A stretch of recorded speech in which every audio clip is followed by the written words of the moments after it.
Smart FM. Smart Career. Memilih sebuah karir di mana menjadi seorang konsultan terkadang ini bisa menjadi jalan keluar untuk para profesional yang sudah ahli di bidangnya namun masih ingin berdampak pada masyarakat. Namun sebenarnya bagaimana sih step by step untuk menjadi seorang konsultan yang handal? Di kesempatan kali ini, Smart Listeners, Tasya Rustama akan menemani Anda dalam podcast Smart Career. Kita akan berbincang bersama dengan salah satu konsultan Ikigai yang namanya sudah ada di Indonesia dan kita kenal begitu ya. Ada Kak Flavia Sungkit. Halo Kak Fla. Halo Tasya.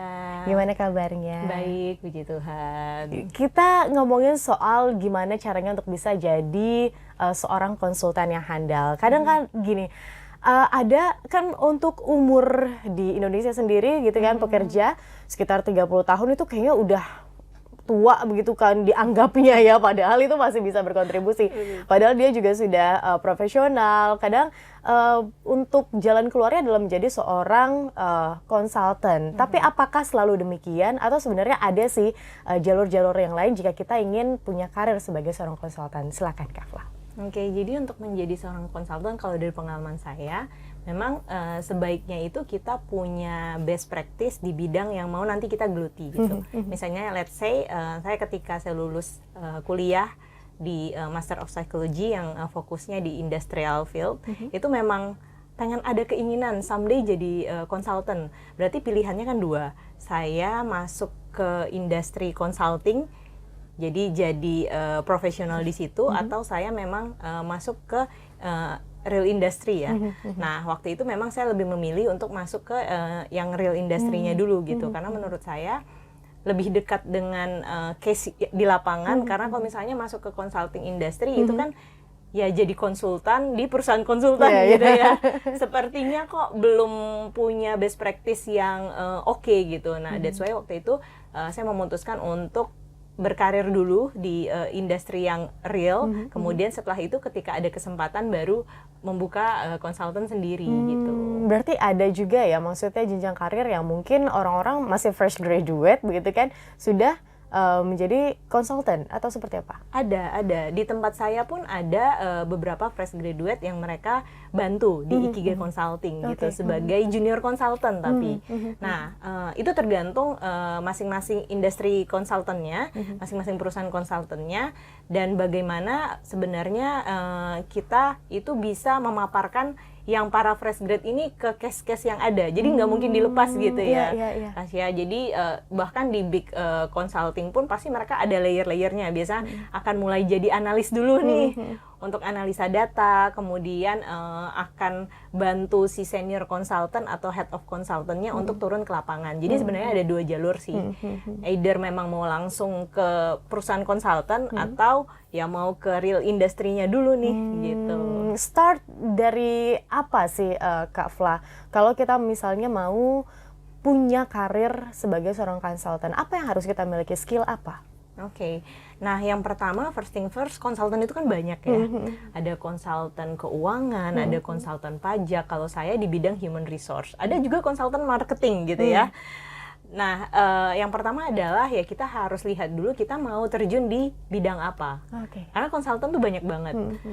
Konsultan desain juga ada ya, konsultan arsitek dan sebagainya. Kita mesti lihat kita mau terjun di bidang apa dan kita punya skill nggak di situ.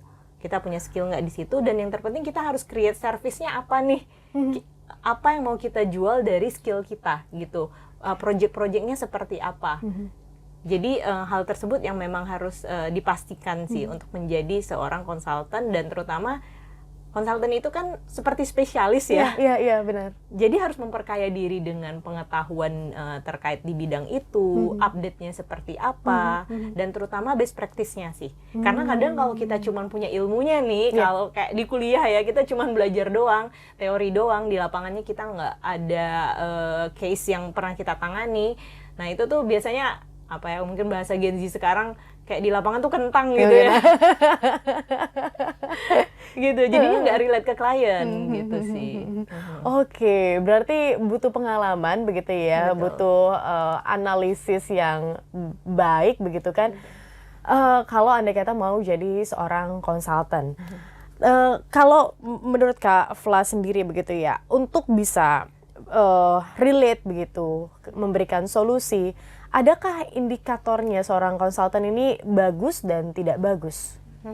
Oke. Handal dan tidak handal begitu ya, sesuai dengan topik kita. Iya. Nah, kalau dari pengalaman saya memiliki consulting firm gitu ya, skill yang terpenting dari seorang konsultan itu menurut saya bukan hanya dari technical skill atau pengetahuan yang dimiliki, tapi ada satu skill, yaitu stakeholder management.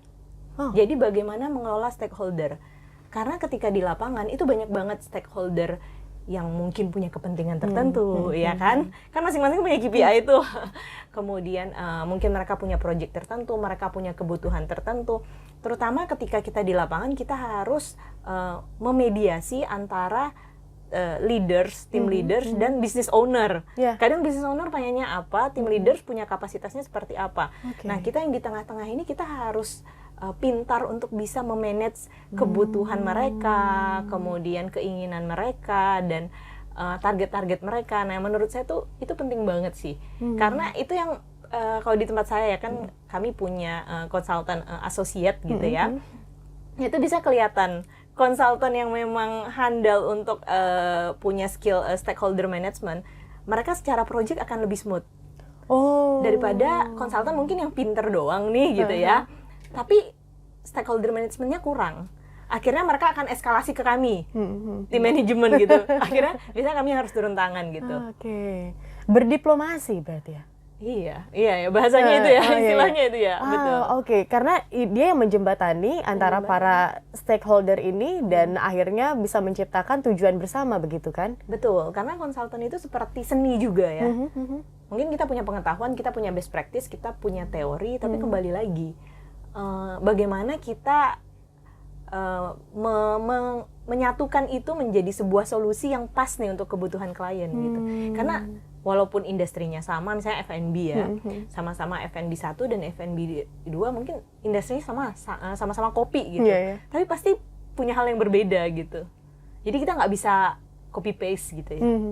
Biasanya satu orang konsultan menangani berapa perusahaan kalau menurut pengalamannya Kak Fla sendiri? Tergantung dari scope projectnya. Jadi biasa project itu kan tergantung nih sebentar apa lama, kemudian seberapa kompleks. Kalau di saya, karena di bidang human resource, kompleksitasnya biasanya kita lihat dari jumlah karyawannya. Kalau misalnya jumlah karyawannya 30, 100, 400, 500 kan beda itu kompleksitasnya gitu. Karena lebih banyak stakeholder yang harus dirangkul gitu ya. Nah, tapi menurut saya mungkin maksimal 3 ya.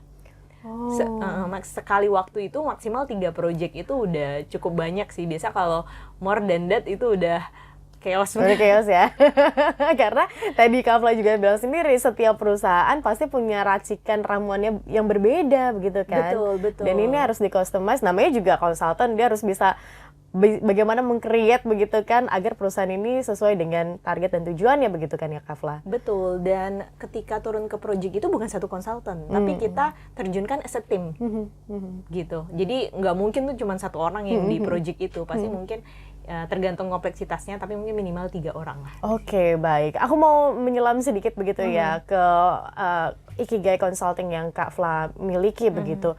Fokusnya di human, di pengembangan manusia. Apakah selama perjalanannya begitu Kak Fla, bagaimana sih sebenarnya fact-nya atau realitanya dan kebutuhan industrinya? Oke, ini menarik banget. Jadi kebetulan di Ikigai Consulting kami itu coverage areanya itu selain di Jabodetabek, ada di Jawa Tengah ya, ada di Semarang, Jogja, dan Surabaya. Jadi kebutuhannya berbeda. SDM yang dimiliki juga pasti berbeda ya, SDM kualitas SDM yang ada di Jabodetabek dan di luar kan juga ya mau tidak mau kita mengakui pasti ada perbedaan, ada gap di situ ya.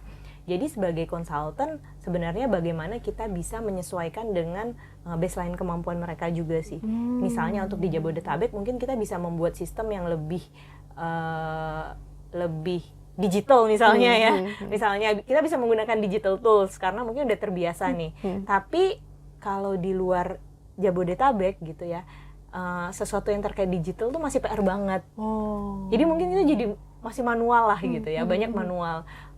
let's say mungkin kita masih ada beberapa hal yang kita harus menggunakan dokumen paper gitu ya, padahal di Jabodetabek semua udah paperless gitu. Bener. Nah, sesimpel itu sih. Jadi sebenarnya tantangannya adalah kita harus bisa membaca karakteristik klien kita seperti apa, kemudian pendekatan apa nih yang cocok dengan mereka. Gitu. Oke, baik. Melihat perkembangan teknologi juga, tadinya ada gap juga bagaimana di perkotaan besar seperti Jakarta dan kota-kota besar lainnya itu tentu berbeda kan. Nah, ini juga akan mempengaruhi kebutuhan klien yang tentu saja berbeda-beda begitu ya, Kak Fla. Nah, gimana Kak Fla sendiri melihat masa depan dari dunia industri consulting begitu? Apakah akan cerah ke depannya atau seperti apa? Menurut saya akan menarik ya, karena ada sebuah meme yang menuliskan bahwa consulting tuh is like a professional chat GPT.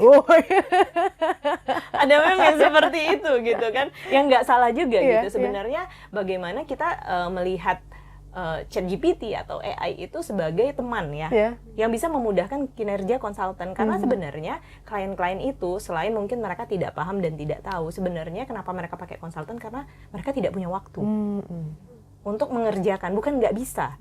Sebenarnya mungkin bisa-bisa aja ya, tapi mereka pengen lebih cepat, ya kan? Kemudian nggak rempong gitu ya, jadi ya udah beres gitu. Makanya mereka menggunakan konsultan.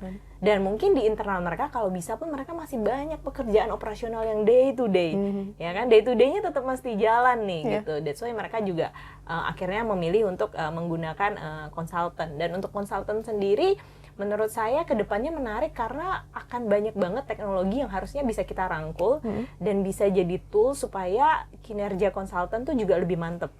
Jadi menurut saya tantangan konsultan tuh ketika kita nggak punya energi untuk mau belajar. Sementara di konsultan tuh mau nggak mau harus belajar ya, harus belajar terus. Kalau nggak belajar ya industri aja berubah ya. Tasya juga ngalamin ya di dunia kerjaan ya, nanti hari ini apa, besoknya tiba-tiba apa gitu ya. Tapi kalau sebagai konsultan kita nggak relevan gitu, kita nggak agile ya dengan itu, ya akan sulit sih untuk bertahan gitu, untuk survive. Tapi menurut saya menarik ke depannya, justru dengan banyak tools, dengan banyaknya informasi, klien juga akan overwhelmed ya. Terus yang tepat mana nih buat gue gitu kan? Yang benar mana nih buat gue? Nah, justru konsultan bisa memanfaatkan itu sebenarnya. Bisa jadi peluang sebenarnya. Oke, pertanyaan terakhir Kak Fla. Jadi seorang konsultan apakah bisa orang yang generalis atau justru harus spesialis? Tergantung project, tergantung peran. Jadi di konsultan itu kan ada beberapa peran. Misalnya yang memang doing the project as specialist. Misalnya di tempat saya, let's say membuat struktur organisasi gitu ya, atau membuat KPI atau OKR. Nah itu memang harus spesialis yang paham, gitu kan, yang paham bagaimana menurunkan, menggunakan toolsnya, cara berpikirnya seperti apa. Tapi on the other hand kita juga butuh generalis untuk project management. I see. Gitu. Di tempat saya juga tim project management saya semua generalis. Jadi mereka memastikan timeline, memastikan delivery output, memastikan operasional setiap project itu berjalan dengan lancar. Dan mereka juga yang melit atau mengkoordinir para konsultan. Kan tetap butuh leadership skill ya untuk bisa mengkoordinir para konsultan ini gitu, supaya bisa meet the expectation. Karena kadang kalau misalnya ada konsultan nggak perform, klien komplain, ya tetap yang turun tangan kan manajemen ya, generalis lagi kan yang turun tangan gitu. Oke, terima kasih Kak Fla. Ini akhirnya membuka mata kita lagi ya. Oh seperti ini loh ya smart listeners, dunia konsultan, menjadi seorang konsultan. Karena kadang-kadang ini kita nggak paham gitu ya kan Kak Fla. Oh ada loh orang yang ahli banget di bidangnya jadi seorang konsultan, tapi kita nggak ngerti sebenarnya pekerjaannya seperti apa sih, dunia seperti apa sih. Dan ternyata ini bisa loh smart listeners jadi cita-cita Anda yang mungkin masih meramu cita-cita begitu kan, jadi seorang konsultan. Terima kasih Kak Fla untuk informasi dan insight-nya. Dan smart listeners, terima kasih untuk Anda yang masih bersama kami dengarkan podcast lainnya. Dan kita harus tutup. Akhir kata, saya Tasya Rustama dan Kak Flavia Sungkit, kami pamit undur diri. Terima kasih dan sampai jumpa. Smart FM. Smart Career. Make your future better.